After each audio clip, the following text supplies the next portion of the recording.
is over with.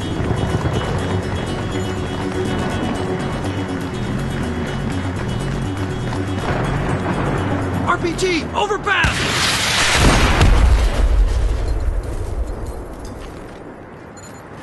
Over here! These motherfuckers! One of the most anticipated, talked about, advertised, and hyped up games of all time has finally arrived. Battlefield 3 hit the US on October 25th, and the question now falls to fans and critics alike, is it any good? The simple answer is yes. Unfortunately, the game's excellence is diluted by numerous bugs and a noticeable lack of intriguing content. Battlefield 3 offers players 3 ways to experience the game.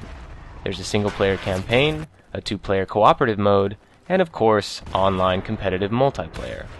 All of these modes are rendered in stunning detail and beauty because of the long-awaited and much talked about Frostbite 2 engine, DICE's new extraordinary technology that powers the game using DirectX 11 to its full potential.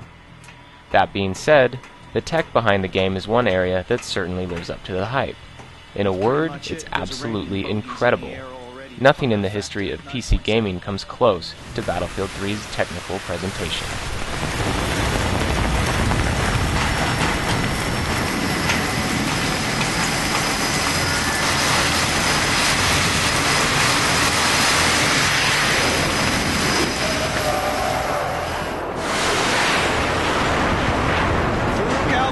About to have a really bad day.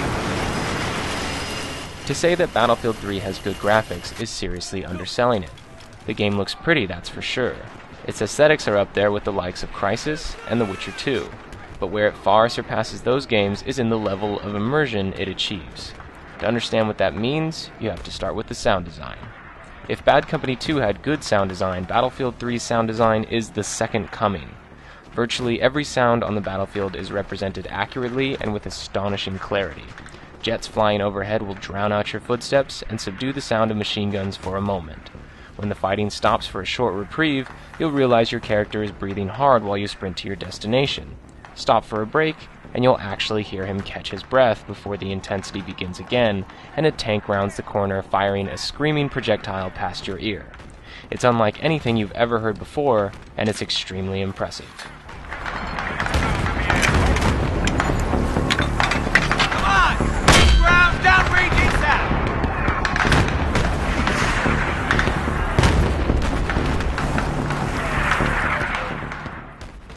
Adding to the mix are numerous animations DICE created for your character's varied functions.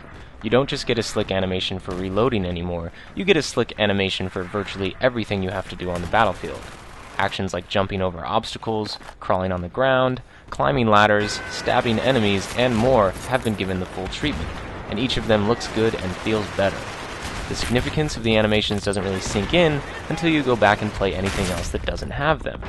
Now, if I'm playing any other first-person shooter and I go to jump over a fence, if I don't see my character take his left hand off his gun, grab the fence for support, and swing both his legs over, it immediately reminds me I'm playing a video game. It just goes to show how much of a difference the little things make. But what of the game itself? It's true visuals don't mean anything if the game isn't fun. Luckily, at least one of Battlefield 3's modes is extremely enjoyable.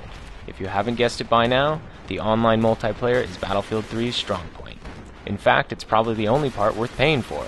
That's not to say the campaign and cooperative missions are a total loss, but they certainly could have been a lot better. The single-player campaign revolves around a fictional military conflict, complete with megalomaniac terrorists and noble marines. But the story is ultimately uninspired and uninteresting, and the only thing keeping the player playing is the pretty engine and the gameplay. Luckily, the game plays well enough. Dishing out the hurt on enemy AI is fun due to the sheer variety of weapons you'll have access to during the missions, and there are several exciting slow-motion and quick-time sequences littered throughout the experience.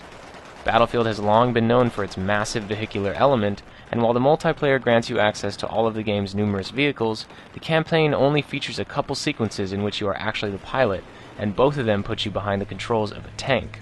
This means you'll have to learn how to operate many of the game's other vehicles in the multiplayer component, which isn't always the most forgiving venue. So while Battlefield 3's campaign isn't the best in the world, and the thrills, action sequences, and overall story are arguably borrowed from prior FPS campaigns, the solid gameplay and gorgeous environments may be intriguing enough to keep you with it till the anticlimactic end. Luckily, the campaign isn't all you get. There are several cooperative missions to complete, all of which you can play online with a friend or with a stranger chosen by the adequate matchmaking system. The missions feature a variety of objectives and tactics, and are a fun way to pass the time with a friend. The co-op missions earn you points that are shown on your profile and posted to Battlelog's leaderboards, which may entice some players to repeatedly try for a higher score. The points also go towards weapons and unlocks for the online multiplayer, which is great incentive to check the mode out. Finally, the game offers an online multiplayer component. Just as much as before, to say that Battlefield 3's multiplayer is good is seriously underselling it. Battlefield 3's multiplayer is one of the best multiplayer experiences around, and is the ultimate reason to pick the game up and play the hell out of it. The game features a large assortment of modes and maps, all of which have been fine-tuned and tweaked to give players the best possible experience.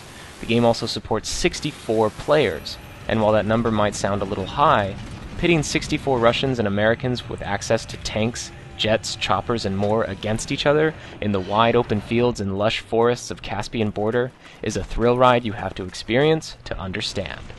The leveling and unlocking system is also deeper than ever before, and should keep players playing for months to come. Battlefield 3's multiplayer is the best online experience you'll find in today's game market. The problem is, getting in and enjoying it can be an excessively frustrating thing. Bugs and lag are still serious issues, and getting into the game using the new web browser system Battlelog is anything less than easy. Sometimes the game launches, sometimes it doesn't. Sometimes it crashes, sometimes it says you're actually playing the game when all you're doing is trying to find one. It's a serious downside and one that has a lot of fans on edge. Overall, Battlefield 3 is a great game. It might not be the all-around stellar package some were hoping for, but there are amazing things to see and do inside. Even though the campaign doesn't have you on the edge of your seat, it offers roughly 4 to 6 hours of mindless entertainment that you might enjoy when none of your friends are on to play with. If only one of your friends is on, the cooperative missions offer a break from the ever-intense multiplayer arena, as well as some more unlocks to go after. The multiplayer, when it works, is the deepest, most enjoyable, and most impressive multiplayer component the industry has seen in years. Let's just hope they roll out some patches to fix all the issues soon, otherwise this great experience could die on us before we know it. Thanks for watching this review. If you liked it, be sure to like and subscribe, shoot us a comment, and of course check out our community at www.intensegamingtv.com. I would like to announce that our Battlefield 3 server is up and running, and that we'd love to have you come and play a few rounds with us. If you've got the game for PC, just search Intense Gaming in the server browser, and we should pop right up. This server wouldn't be possible without the continued support of our community, so once again, thank you from all of us at Intense Gaming TV.